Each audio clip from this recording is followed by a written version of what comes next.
하나님의 말씀은 갈라디아서 봅시다. 갈라디아서 1장 11절로부터 24절.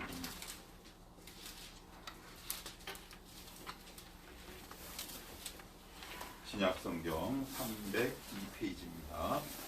갈라디아서 1장 1절로부터 24절까지 보도록 하십시다. 이제 제가 하나님의 말씀을 봉독하겠습니다. 형제들아, 내가 너희에게 알게 하노니 내가 전한 복음은 사람의 뜻을 따라 된 것이 아니니라. 이는 내가 사람에게서 받은 것도 아니요 배운 것도 아니요 오직 예수 그리스도의 계시로 말미암은 것이라.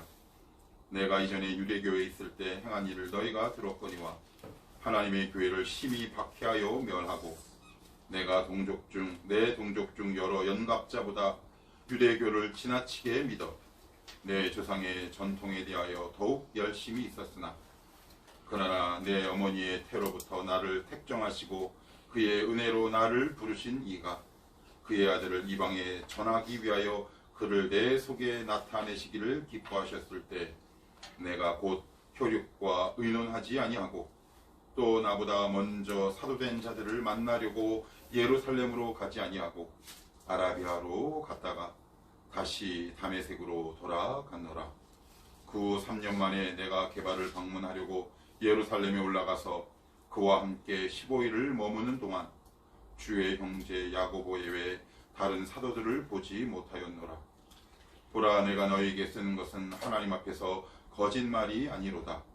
그 후에 내가 스리아와 길리기아 지방에 이르렀으나 그리스도 안에 있는 유대의 교회들이 나를 얼굴로는 알지 못하고 다만 우리를 박해하던 자가 전에 멸하려던 그 믿음을 지금 전한다함을 듣고 나로 말미암아 하나님께 영광을 돌리니라. 아멘. 기도할게요. 하나님, 고맙습니다.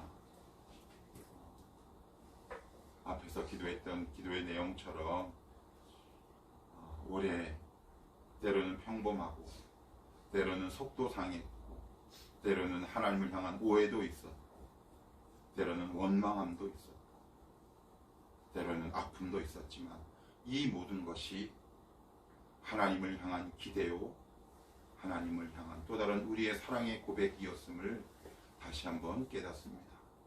하나님을 향한 기대가 하나님을 향한 소망이 없었으면 우리 가운데 어떻게 이런 섭섭하고 원망하는 마음이 있었겠습니까? 하나님, 이제 이 마음에서 한 걸음 더 나아갈 수 있도록 도와주시되 특별히 오늘 말씀을 통하여 우리의 부족한 이 신앙의 여백을 이 말씀으로 채워주시고 오늘도 하나님 앞에 귀를 쫑긋 세울 수 있도록 우리의 마음을 붙들어 주옵소서. 예수님의 이름으로 기도하옵나이다. 아멘. 우리 설교 제목을 같이 한번 읽어볼게요. 자, 시작. 내가 만났던 하나님. 예, 내가 만났던 하나님. 예, 우리 청월함 교회에서 제가 여러분들에게 자주 묻는 질문대로 제목을 바꾸면 주님이 뭐라고 그러십니까? 성준아, 반가워. 오늘 예배 끝나고 좀 보자. 반갑다. 우리 얼마 만에 보는 거지? 5만 년 됐지. 잘 왔고 환영. 그러니까 우리 성준이는 우리의 기억과 뇌리 속에 전혀 잊혀지지 않아요. 그 경계에 딱 있을 때 짠! 이게 나타나고. 이제 방학했지? 네. 그래, 우리 이제 매주 보는 거지, 방학 기간은? 고개 끄덕였다. 예배 시간에 고개 끄덕인 거야. 잘 왔고. 이제 저 같은 경우는 우리 밴드 아무래도 이제 그 방장이라 그러나요? 뭐라 그러나 리더이기 때문에 참고로 여러분들이 예배를 몇 분 드렸는지 시간이 찍히거든요. 그래서 예배를 누가 드렸고 이것이 이렇게 다 돼요. 그런데 이제 성준이가 이렇게 자주는 아닌데 이 녀석 왜 요즘 예배 안 드리지? 하고 생각하고 딱 보면 예배를 다 드렸더라고.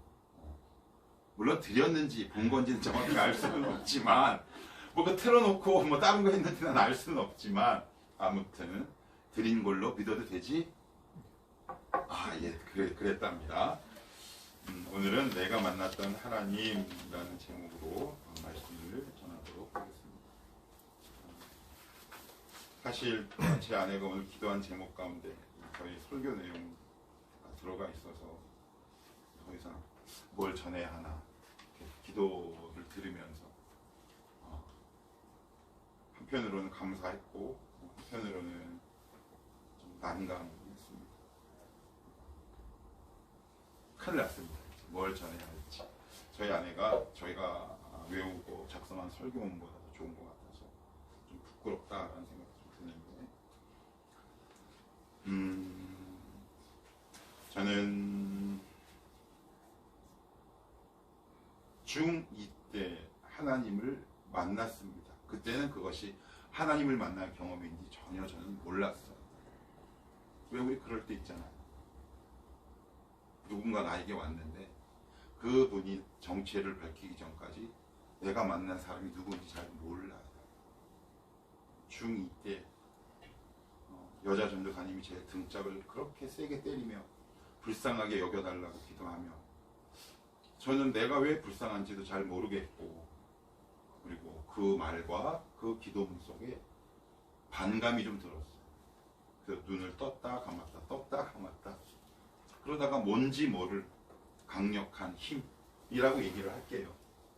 사도 바울이 사도행전 9장에서 예수님을 만나고 첫 번째 했던 질문이 뭐였냐면 누구십니까? 저도 역시 그렇게 나중에 물었던 것 같아요. 나에게 찾아오신 당신은 누구십니까? 한 번도 경험한 적도 없고 만난 적도 없어요. 그러니 그분을 알 수가 없죠.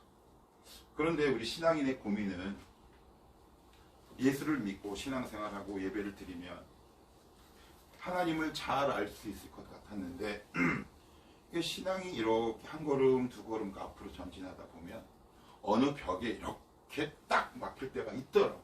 없습니까? 전 참 많아요.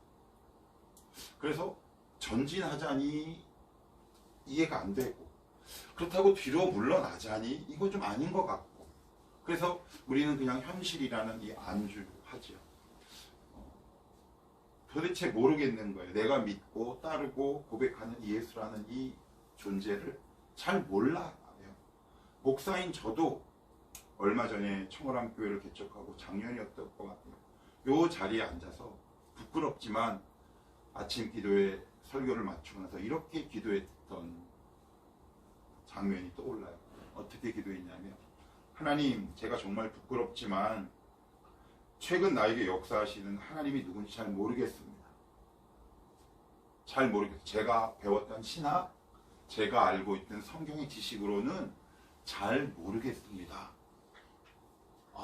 그래서 두려웠어요. 그리고 하나님이 약간 변덕을 부리는 것 같았어요. 왜 우리 그렇잖아요. 사람은 자기만의 일상과 루틴이 있어요. 신앙도 역시 마찬가지죠.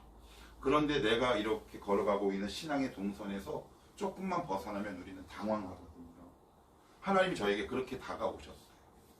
그래서 당황했고 한편으로는 기뻤고 굉장히 복잡 미묘한 감정과 느낌들이 그 당시 저를 지배했던 것 같아요.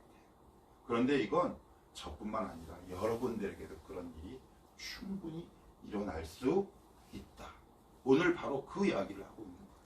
바울이 과거에 만났던, 내가 만났던 하나님, 여러분들이 지금까지 신앙생활 해오면서 만났던 하나님과 앞으로 여러분들을 새롭게 만나주실 하나님, 지금 내가 만나고 있는 하나님의 그 사이에는 얼마나 큰 차이가 있는지, 아니면 좀 더 쉽게 말해서 나 하나님을 잘 모르겠어.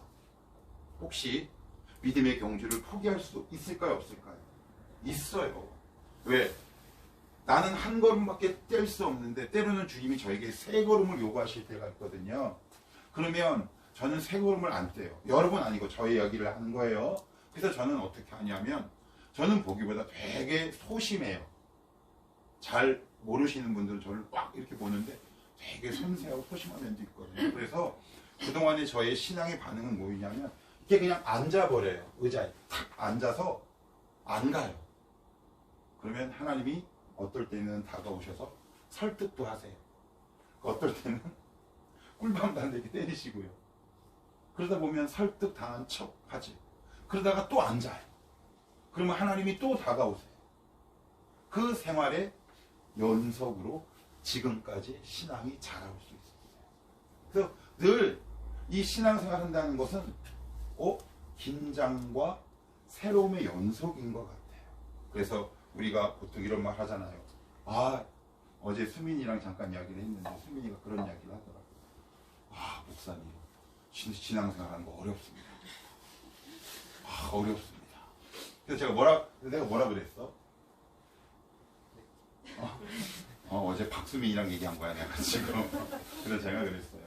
목사도 어려운데 너희는 얼마나 어렵겠냐. 그렇죠? 쉽지 않죠? 그러면 오늘 말씀을 통해서 서론이 좀 길었는데 나는 지금 어떤 하나님을 만나고 있으며 성경에서 나오는 하나님은 과연 어떤 모습일까? 나에게 뭐라고 말씀하시는지 한번 들어봤으면 좋겠어요. 지금까지 내가 만났던 하나님, 당신은 누굽니까?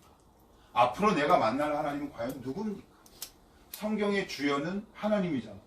그러니 주연 배우를 아는 것이 영화를 보는 거 아니에요? 그죠? 엑스트라를 보려고 성경을 보지 않잖아요. 그래서 오늘 우리 주연 배우 되시고 우리 인생의 주인공 되시면 바로 우리가 믿는 예수님, 이 하나님이 누군가 비록 짧은 지식이나마 성경을 통해 여러분과 함께 은혜를 나눴으면 좋겠어요.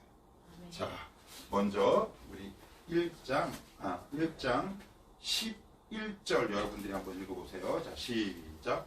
형제들아 내가 너희에게 알려하노니 내가 전한 복음은 사람의 뜻을 따라 든 것이 아니라 12절까지요. 이는 내가 사람에게서 받은 것도 아니요 배운 것도 아니요 오직 예수 그리스도의 계시로 말미암은 것이라. 여기 보시면 우리가 주목해야 할 단어와 문장이 뭐냐면 11절 저 중간 이후에 보시면 사람의 뜻을 따라 된 것이 아니다 라는 단어가 나오죠. 문장이 12절에도 이런 말씀이 나와요. 예수 그리스도의 계시다 라는. 그런데 보통 우리가 흔히 말하는 평신도들은 계시란 말이 조금 어려워요. 그런데 그 계시란 말을 제가 이렇게 설명을 한번 해보도록 할게요. 성준아, 나는 지금 너의 이름을 알아. 그지? 네. 그런데 내가 너를 만나면 너의 외모도 알 수 있어. 그죠? 그리고 말하는 거 봐서 성격도 알 수 있어요. 그죠? 그래서 같이 음식을 먹다 보면 뭘 좋아하는지도 알아요.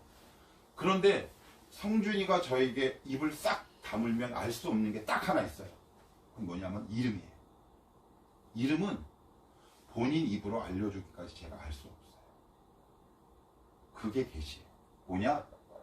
상대방이 비로소 자기의 마음의 빗장문을 싹 여는 걸 계시라고 해요. 그러니까 그건 계시는 내가 기도한다고 될까요?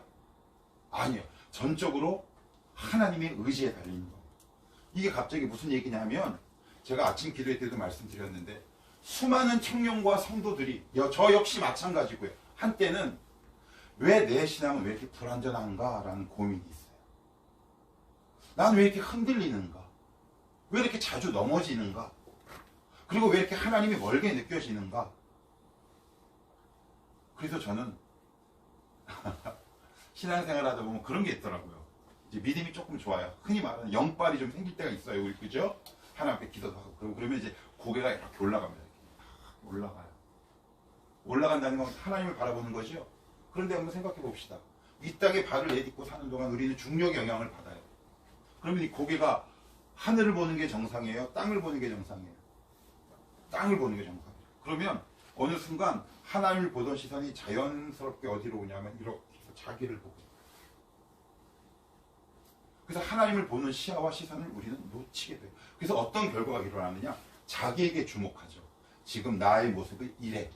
나의 모습이 이래. 나의 모습은 저래. 그래서 하나님을 바라보지 못해요. 그래서 자기의 모습에 주목합니다. 그러니까 자꾸 흔들려요. 왜 하나님이 예수를 이 땅에 보내셨고 나를 어떻게 사랑하셨는지에 대한 그런 이해를 하는 것이 아니라 끊임없이 자기 현 상태에 주목하게 돼요. 그러면 자꾸 실망합니다. 자꾸 실망해요. 그래서 이게 신앙생활 한다는 것은 자기를 바라보는 것에서 한 걸음 더 나가야 되는데 우리는 늘 이 신앙의 무게의 중력을 이기지 못하고 고개가 땅에 뚝 떨어지는 것으로 끝나는 것이 아니라 끊임없이 자기를 주목해요. 그러다 보면 우리의 신앙이 끊임없이 흔들립니다. 하나님은 우리를 보시되 그냥 보시지 않아요. 중간에 하나 뭔가 필터링이 있는데 그건 뭐냐면 예수라는 분이거든요. 통해서 보시는 거예요. 제가 여러분 바나바 훈련 때 이야기를 끊임없이 반복했어요. 무슨 얘기냐면 우리 이렇게 생각해요. 내가 이렇게 했으니까 하나님이 나 싫어하겠지. 저렇게 했으니까 싫어하겠지. 그게 누구의 생각과 감정과 느낌입니까? 본인이에요. 그건 자기의 감정이에요. 그것을 가지고 자기의 현 신앙과 믿음을 판단해버려요. 그러니 어때요? 그 늪에서 헤어나올 길이 없는 거예요. 제가 아침 기도회 때 말씀드렸듯이 한번 봅시다. 사람마다 이런 게 있어요. 아, 우리 교회는 쟤는 믿음이 좋아, 믿음이 나빠, 이런 말 하지요. 그런데 하나님의 입장에서 보면 뭔가요? 거기서 거기에요. 그래서 제가 물리적인 표현으로 이렇게 했어요. 우리는 이 땅에 있기 때문에 서로 도토리 키재기 하지만 하나님은 위에서 보시는 거죠. 그러면 2m나 1m나 위에서 보는 시선은 별 차이가 있나요, 없나요? 큰 차이가 없는 거예요. 우리끼리 그냥 얘기하는 거예요. 너는 믿음이 좀 세고 나는 좀 약하고. 그래서 서로 이것 때문에 안달이 나고 있는 거예요. 하나님은 그렇게 우리를 판단하거나 평가하시지 않는다는 말이에요. 위에서 보시니 똑같아. 2m나 심지어 100m나 하나님 보시기에는 똑같아요. 그렇지만 우리는 이렇게 보고 있기 때문에 쟤는 커 보이고 나는 작게 보일 뿐이에요. 그것을 가지고 내 스스로를 판단하죠.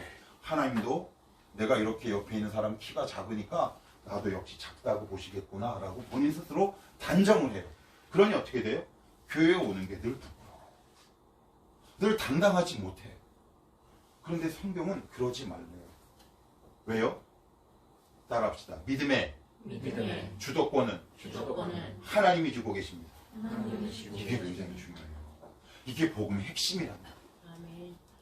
내가 믿음의 주도권을 쥐면 한번 생각해 봅시다. 내가 지금 어떤 삶이나 문제나 물건을 끌고 간다고 생각했을 때 내가 끌고 간다 그러면 너무 부담스러워요. 그런데 이 주도권을 이렇게 맡겨보는 거죠. 그러면 이게 흔들림이 훨씬 덜해요. 여러분들이 이 고백과 이 복음의 견고한 반석 위에 여러분들이 설 수 있기를 축복해요. 아멘. 하나님, 내 신앙의 근거는 내 행동, 내 윤리적인 규범이 아니라 오직 복음이라는 반석 위에 두게 하옵소서. 그럴 때 흔들리잖아요. 아멘. 사도 바울은 이 반석 위에 서 있지 않았어요. 이따가 뒤 부분에 나와요. 그렇게 해서 사도 바울이 반복하고 있는 거예요. 단어만 다르지 같은 의미로 반복해요. 제가 반복해서 읽어볼게요. 11절 사람의 뜻을 따라 된 것이 아니다. 그럼 누구의 뜻을 따라 됐다는 얘기예요? 하나님이에요. 자, 그 다음에 12절 예수 그리스도의 뭐라고요? 계시라고 얘기를 했어요. 자, 16절도 같이 한번 읽어봅시다. 시작. 그의 아들을 이방에 전하기 위하여 그를 내 속에 나타내시기를 기뻐하셨을 때에 내가 곧 혈육과 의논하지 아니하고 16절 중간에 이런 표현 나오죠. 그를 내 속에 뭐라고요? 나타내시기를. 요게 계시예요. 바울이 한 일이 없다라고 얘기하고 있는 거예요. 하나님이 일방적으로 누군가를 찾아가시고 만나셨다라는 얘기예요. 그러니 훨씬 이러면 하나님을 믿고 따르는 게 훨씬 쉬워요. 훨씬 쉽습니다. 신앙의 주도권을 내가 쥐고 있으면 이게 이제 율법적으로 흐르는 경우가 너무나 많이 있어요. 그래서 우리 신앙의 기초를 어디 위에 두느냐에 따라 내 신앙의 흔들림이 덜하냐 더하냐 궁극적인 차이가 바로 이 지점에 있다. 이것을 사도 바울은 갈라디아에서 내내 이야기를 하고 있어요. 1장부터 6장까지 로마서도 1장부터 14장까지 이야기를 계속해서 반복하고 있어요. 그런데 수많은 사람들은 여기에 기초를 두지 않거든요. 교회를 맨 처음에 이렇게 딱 오면 갈라디아 교회는 어떤 문제가 있었냐면 이런 문제가 있었어요. 유대인 크리스찬 그들은 율법에 익숙해요. 제사에 익숙하단 말이에요. 그런데 이방인들이 갈라디아 교회 안에 딱 들어왔는데 너무 쉽게 예수를 믿는 거예요. 어떻게 믿었어요? 예수 그리스도를 나의 구주로 영접합니다. 끝! 그런데 유대인들은 그 전까지 제사, 속죄, 번제, 속죄제, 속건제, 화목제, 어렵게 신앙생활을 했어. 그런데 나중에 후발주자인 이방인들은 입술로 때우는 것 같은 거야. 그래서 갈라디아 교회에 무슨 문제가 있었냐면 이렇게 하기 시작해. 너 예수 그렇게 쉽게 믿으면 안 돼. 너 이거 해야 된다. 할례도 좀 받아야지. 이렇게 되는 거야. 그래서 예수를 오래 믿으면 믿을수록 자꾸 어깨에 힘이 들어가는 게 있고 바로 이것 때문에 이런 사람들이 갈라디아 교회에 많은 거야. 그래서 초신자들을 유혹하고 미혹하기 시작해요. 야, 너 하나님이 너 그렇게 하면 별로 안 기뻐한다. 성경에서 말씀하고 있는 또 다른 자기만의 율법과 전통을 누군가에게 끊임없이 이렇게 심기 시작해. 야, 너 이거 해야지. 안 그러면 너 복 못 받아. 그러니 교회 오는 것이 너무 부담이 되는 거야. 그래서 신방을 가다 보면 이런 사례들이 너무 많아요. 지금도 기억이, 제가 예전에 한번 여러분들에게 말씀드린 기억이 있는데, 제가 일신교회에 있을 때 이렇게 사택에서 오거나 집에서 사택으로 갈 때 그 교회 바로 위에 사시는 모 집사님이 계셨는데, 그 집사님이 참 특이점이 있었어요. 저가 가다가 딱 만나면 제가 이제 어르신이거든요. 칠순이 훌쩍 넘게. 그럼 제가 이제 공손 인사 드려요. 그러면 저분이 이렇게 걸어 내려오다가 갑자기 걸어 내려오다가 왕행 차는 것처럼 이렇게 하고 인사를 이렇게 해요. 그래서 왜 그러실까 궁금했어요. 그래서 어느 날 그분 댁에 신방을 갔어요. 딱 갔더니 고개를 못 들고 말씀을 전하는데 이러고 있는 거예요. 그래서 집사님 고개를 좀 들어보세요 라고 했어요. 그랬더니 부끄러워서 못 듣겠대. 그래서 왜요? 그랬더니 저는 하나님께 너무 죄송해서요. 뭐가 그렇게 죄송하세요? 목사님을 이 누추한 방에 초대한 것도 죄송하고 교회 제대로 못 나간 것도 너무 죄송하고, 그러면서 나중에 그 말이 중요해요. 하나님이 저를 사랑하지 않으세요.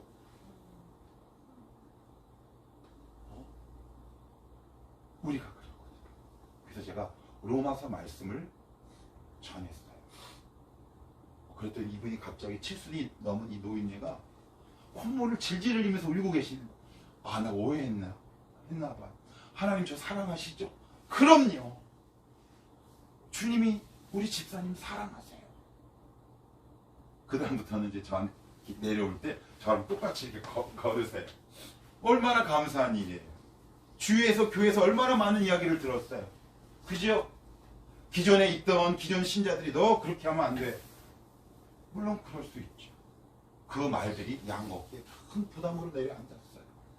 그래서 하나님이 나를 싫어한다라고. 오늘 성경 말씀에 의하면 믿음의 주도권을 누가 진 거예요? 내가 진 거예요. 내가 한 행동, 판단, 이것으로 내가 나를 정죄하고 신앙의 기초를 여기 위에 세워둔 거죠. 그러니 늘 송구해. 교회 가서 어깨를 딱 필 수 없어요. 교회, 솔직히 얘기합시다. 기존 교회 누가 다 항존 직분을 차지하고 있습니까? 오래 믿은 사람, 헌금한 사람. 그죠? 그런데 그 부분을 사도 바울은 말씀을 통해 날카롭게 우리에게 지적하고 있어요. 갈라디아 교인들에게. 그래서 1장 1절로부터 7절까지 보시면 이런 표현이 나와요. 내가 전한 외에 다른 복음을 전하면 저주를 받아라. 사도 바울은 이런 이야기를 여기서 처음 해요. 오죽 화가 났으면 이런 표현을 하겠습니다. 신앙의 기초, 신앙의 주도권은 내가 아니라 예수님이다. 하나님이다. 그 기초에 우리가 반석 위에 딱 설 때 흔들림이 드러나. 그것이 오늘 우리에게 주시는 하나님의 말씀 첫 번째고요. 두 번째로 한번 가봅시다. 자, 두 번째로 한번 가볼게요. 자, 17절도 한번 볼까요? 자, 17절. 자, 시작. 또 나보다 먼저 사도된 자들을 만나려고 예루살렘으로 가지 아니하고 아라비아로 갔다가 다시 다메섹으로 돌아갔노라. 예, 여기 한번 보시면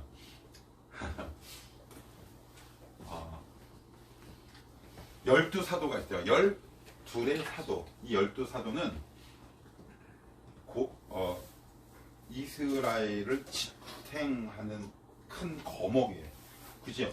영적인 거목들이에요. 그리고 예수님을 직접 받고 그리고 3년을 따라다녔어요.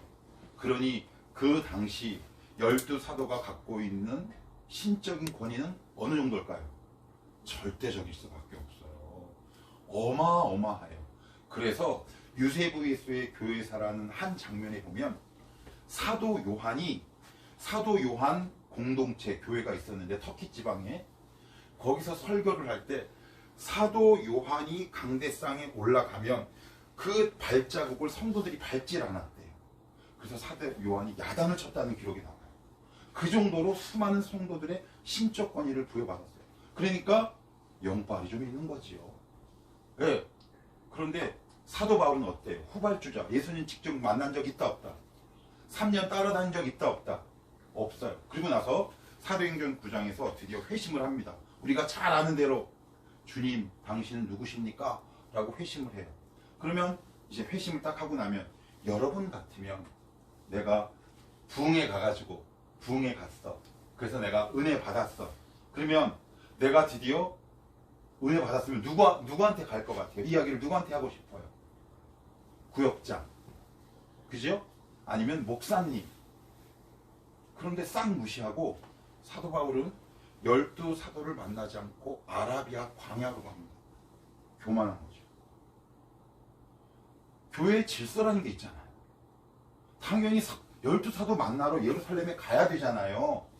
그런데 안 가고 아라비아 광야로 3년을 거기 묵혔습니다. 왜 갔을까요?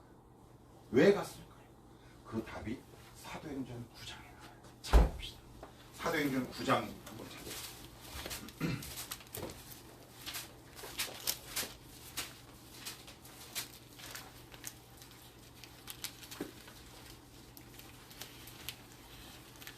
9장 4절 5절 한번 여러분들 한번 보세요. 9장 4절 5절. 다시 시작. 땅에 엎드려져 들음에 소리가 있어 이르시되 사울아 사울아 내가 어찌하여 나를 박해하느냐 하시거늘 대답하되 주여 누구시니까 이르시되 나는 내가 박해하는 예수라. 사도 바울이 예수님을 만나서 첫 번째 질문이 뭐예요? 누구십니까? 이 질문에 답이 있어요. 무슨 뜻인지 아세요? 하나님, 제가 그동안 믿고 따랐던 하나님과 너무 달라서 저 죽겠습니다. 하는 뜻이에요. 바울은 신앙이 있었어요? 없었어요? 있었습니다. 누구보다 열심으로 믿었다고 성경은 기록하고 있어요.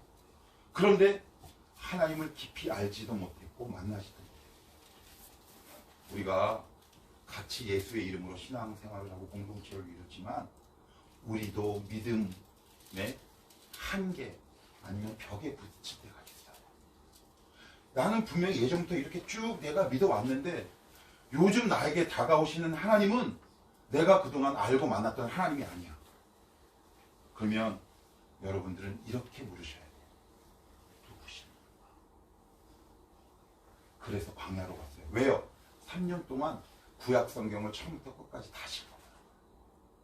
내가 과거에 만났던 하나님이 진짜 하나님인가? 나는 바르게 믿고 있었나? 광야에 가서 뭐 했을까요? 구약을 처음부터 이자부터 뒤적했죠. 그래서 초대교회 한 소문서에 보면 사도 바울의 아라비아 광야에서 행적은 정확하게 알 수 있는 사람은 기독교 2000년 역사상 없을 것이지만 사도 바울은 그가 알고 만났던 하나님을 다시 재정립하기 위해 구약 성경을 처음부터 끝까지 꼼꼼히 읽었음이 틀림없다라고 학자들이 얘기해요. 내가 과연 만났던 하나님 얼마나 당황해요. 그래서 그분을 만나고 싶은 거예요. 나 이 하나님 내가 다시 한번 만나야 되겠다. 내가 성경을 다시 한번 봐야 되겠다. 처음부터 내가 꼼꼼하게 이 성경을 다시 한번 읽어야 되겠다. 그래서 뭐가 더 중요하기 때문에 12사도 만나는 것보다 하나님과의 관계가 더 중요해서 12사도를 만나지 않고 광야로 들어가요. 여러분, 우리 삶을 살다 보면 내 앞에 긴급한 일이 있고요. 중요한 일이 있어요. 그런데 사도 바울은 중요한 일을 먼저 선택해요. 그런데 세상적으로 보면 어떤 일이 더 중요합니까? 12사도를 찾아가는 것과 광야로 가는 것과 어떤 것이 더 중요해 보여요? 12사도를 찾아가는 게 훨씬 더 현실적이에요. 그죠? 왔는가 자네? 그래 우리 잘해보세. 요번에 새롭게 회심해서 온 바울이야. 이래야 되잖아요. 그런데 그들을 외면하고 주님과의 관계 재정립을 위해 아라비아로 갑니다. 왜 그랬다? 사도 바울이 만났던, 내가 만났던 하나님과 지금 나에게 나타났던 하나님이 달라. 아, 이것 갖고 내가 안 되겠구나.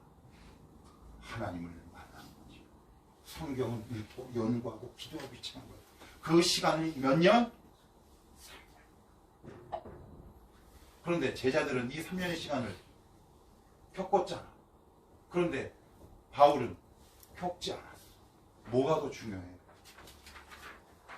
사단은 오늘도 여러분들 끊임없이 속여요. 누구를 만나러 가라고? 사도들을 만나러 가라고. 그게 더 현실적이라고. 그런데 한번 우리 곰곰이 생각해 봅시다. 이 3년의 시간을 통해 사도 바울에게 어떤 일이 있었냐 하면 로마서, 갈라디아서, 에베소서, 신약 성경의 3분의 1을 쓰기 시작합니다. 그 힘의 원천이 어디서 나왔을까요? 아라비아에서 3년 동안 나와요. 그리고 사도행전을 읽어보시면 신약을 조금 더 꼼꼼하게 읽어보신 분들은 알겠지만 사도행전 13장에서부터 희한한 장면이 등장합니다. 어떤 장면이 등장하는 줄 알아요? 12 제자의 이름은 사라지고 사도 바울의 이름만 나와요. 사도 바울은 후발주자잖아요. 그런데 사도 바울의 이름만 등장해요. 12 제자의 이름은 예루살렘 공회 때 딱 한 번 등장하고 그 이후에는 다 바울의 이야기만 등장해요. 하나님이 그의 인생을 뒤처지게 하셨습니까? 그를 실패자로 하게 하셨습니까? 그래서 하나님이 여러분들에게 결정과 선택을 요구하실 때가 있단 말이에요. 얘들아, 사도를 만나러 가는 현실적인 문제와 나를 만나러 오는 그 길 가운데 너희는 어느 길을 선택하겠냐? 네가 그동안 나를 만나왔다고 하는데 그 하나님이 정말 나 맞냐?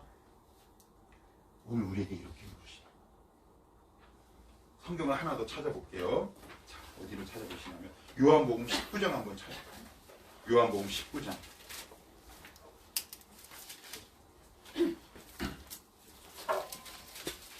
요한복음 19장 27절.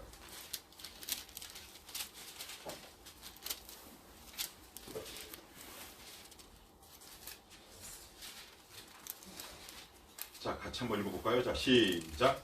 또 그 제자에게 이르시되 보라 내 어머니라 하신대 그때부터 그 제자가 자기 집에 모시니라. 여기서 퀴즈. 12사도 가운데 결혼했다라는 기록이 나타난 유일한 사도는 누굴까요?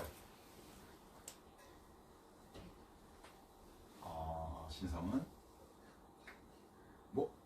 뭐라고? 배영만? 베드로?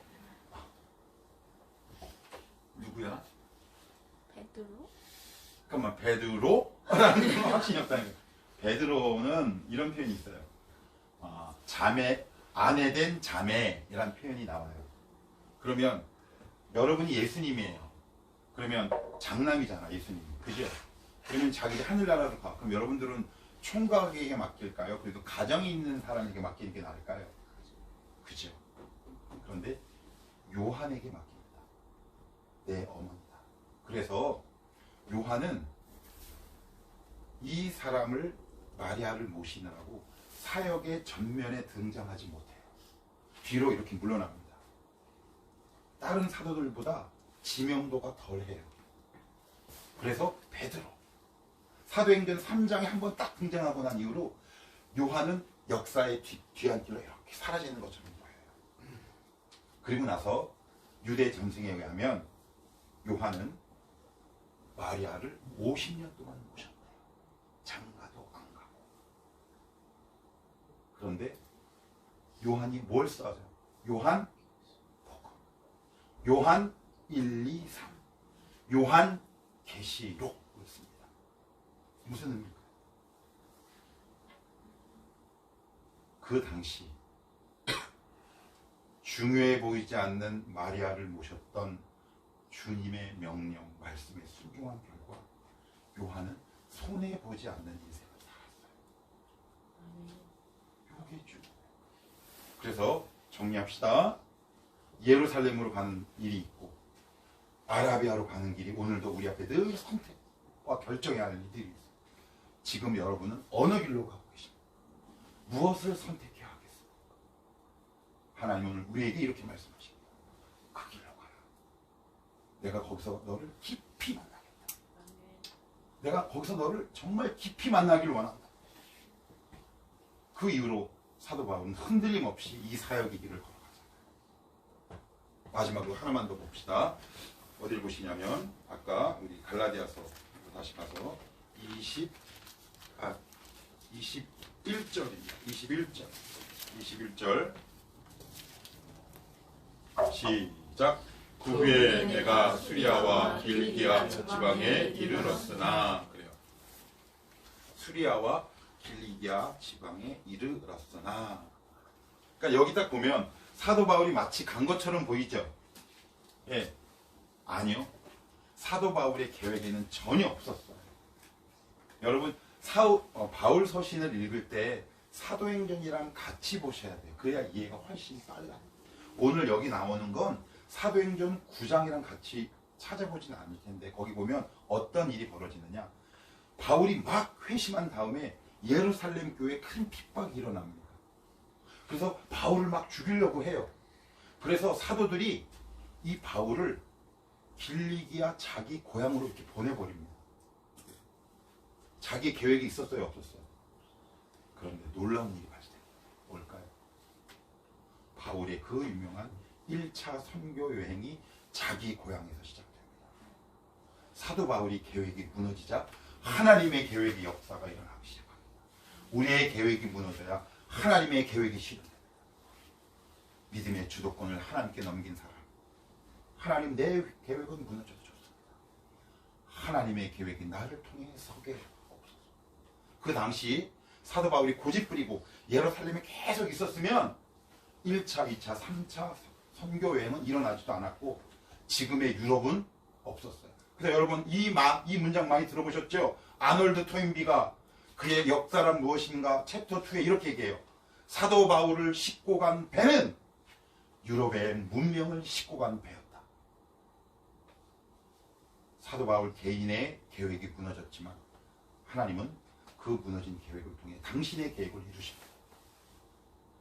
그래서 1차, 2차, 3차 선교 여행을 시작하세요. 그래서 여기 이르렀다라는 말은 등 떠밀린 거예요. 우리 인생은 등 떠밀린 인생이에요. 하나님이 오늘도 우리의 뒤에서 등을 떠미십니다. 우리는 이쪽으로 가고 싶어요. 이게 내 계획이야. 그런데 아니야. 엉뚱한 길로 자꾸. 그래서 우리는 속상해요. 내가 만났던 하나님은 왜 자꾸 과거랑 달리 나에게 이렇게 다가오실까? 헷갈리지만 두려워하지 않으셔도 좋아요. 하나님 좋습니다. 제가 한번 등 떠밀려 가볼게요. 최근에 여러분의 계획이 혹시 무너진 경험이 있습니까? 괜찮아요. 걱정하지 않으셔도 돼요. 뭐라고요? 길리기아 지방에서 뭐가 시작됐다고요? 하나님의 선교 역사가 시작됩니다. 하나님은 우리 인생을 절대 손해보지 않게 하시고 우리를 존귀하게 하시고 우리를 결국 승리케 하시는 분이 바로 하나님입니다. 오늘도 그 하나님을 믿고 함께 따라갈 수 있는 저와 여러분이 되시기를 축복합니다.